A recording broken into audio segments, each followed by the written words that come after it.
As an avid Overwatch League viewer, like many of you, I think we're all guilty of being a little tunnel vision towards what's only happening at the top tier scene, whilst neglecting great talent and broadcasts from tier 2 and contenders. Before 2019, I'll hold my hands up and say that I myself have been particularly at fault for this. But this year, I've tried to make a concerted effort to follow the contender scene more closely, especially in Europe, which you may have noticed from my Overwatch World Cup coverage up to now. So today, I want to step back from what was still a great day of Overwatch League action to discuss a fantastic series from yesterday I imagine a lot of you might have probably missed, as the top two contenders sides in Europe faced off head to head as Team Gigantti played Clockwork Vendetta.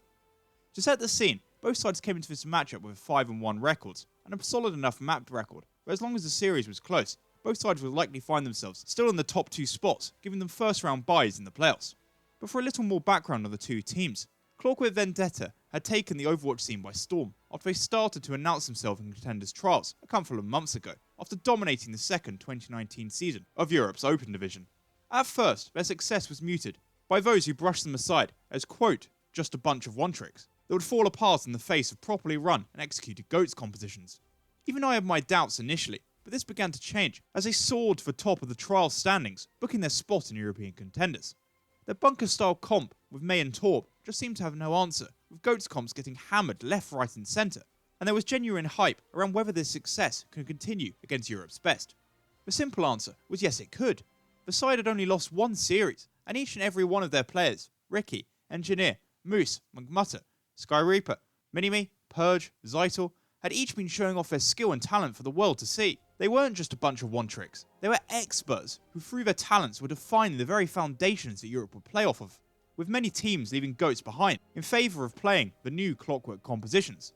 Team Gigantti, meanwhile, have remained the only of European contenders' traditional Big Three to dominate this contender season, with the performances of British Hurricane and Angry Titans taking a step back, the loss of many of their top players. In the European contender scene, Gigantti have never finished without at least reaching the semi-finals of playoffs, which they achieved in 2018 Season 2, 2019 Season 1, whilst finishing second in 2018 Season 1 and winning the third 2018 season. Over this period, the team has also lost its fair share of talented players as well, such as RCK, LH Cloudy, Ripper and Massa to the Overwatch League, whilst Facility only just recently moved to Montreal Rebellion in NA contenders.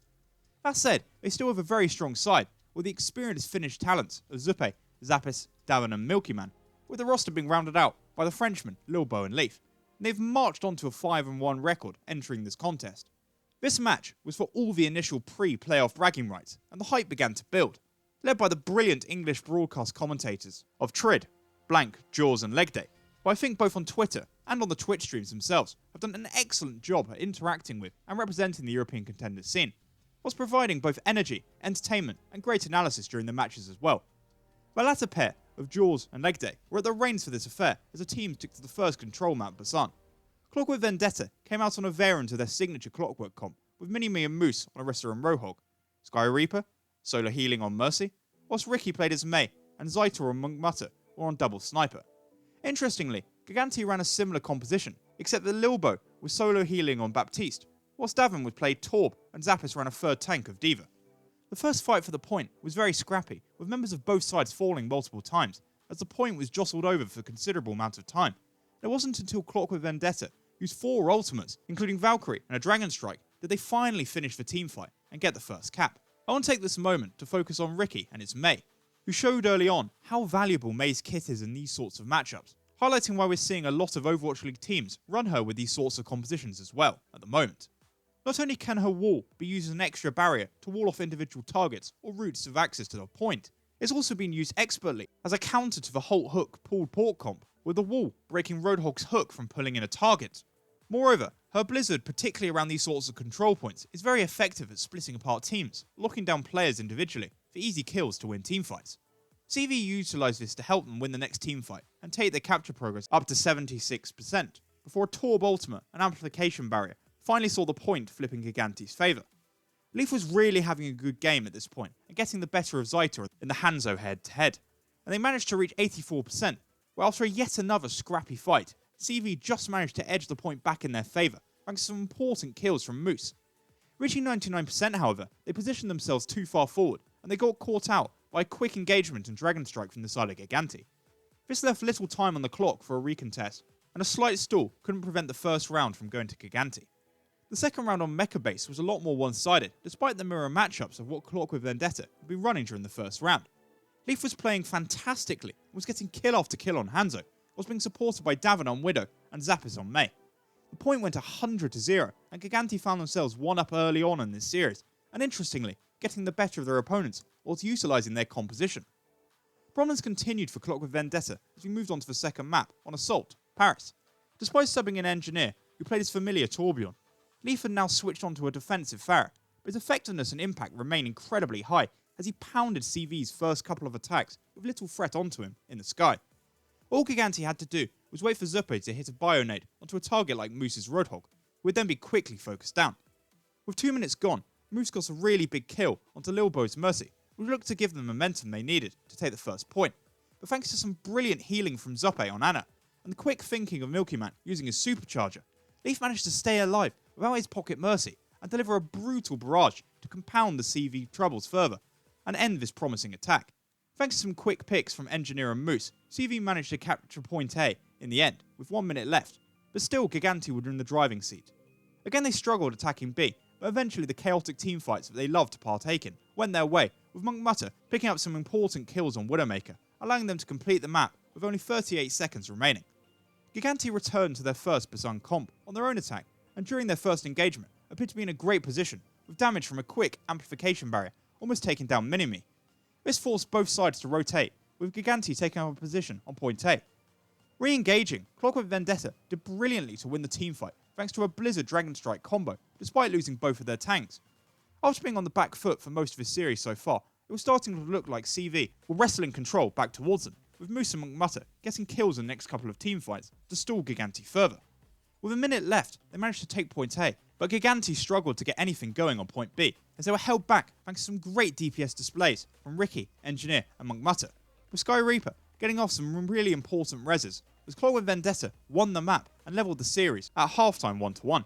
The series was ebbing back and forth and was proving to be as entertaining as we had hoped, with Gigantti at times appearing to have figured out Clockwork Vendetta and their composition. But as the teamfights got scrappier, it was normally the CV boys that came out on top.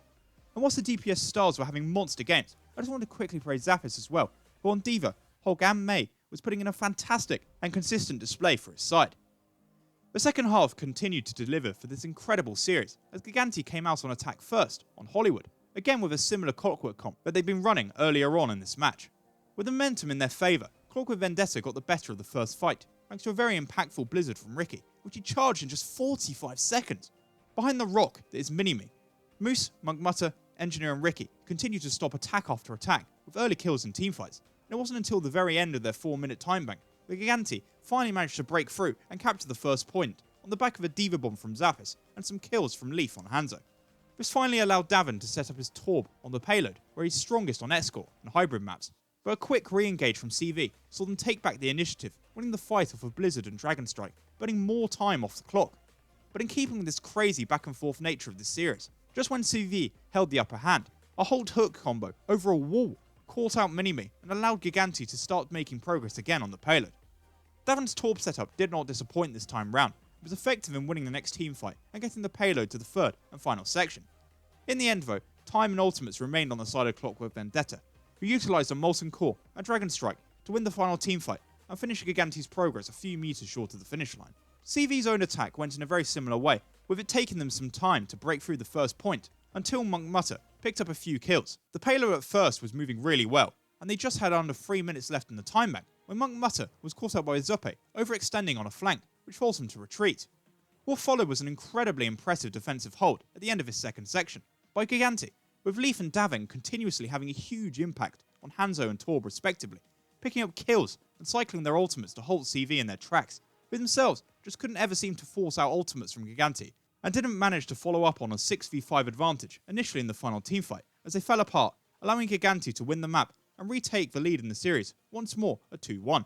It was now match point Gigantti heading into his fourth map, Havana, and the tide seemed to have once more turned, this time in Gigantti's favour. And they looked to press their advantage further, starting on defense as they showcased the first use of goats so far in this series, with an intriguing May goat setup, which they looked to split up Clockwork Vendetta as they came out of the spawn doors.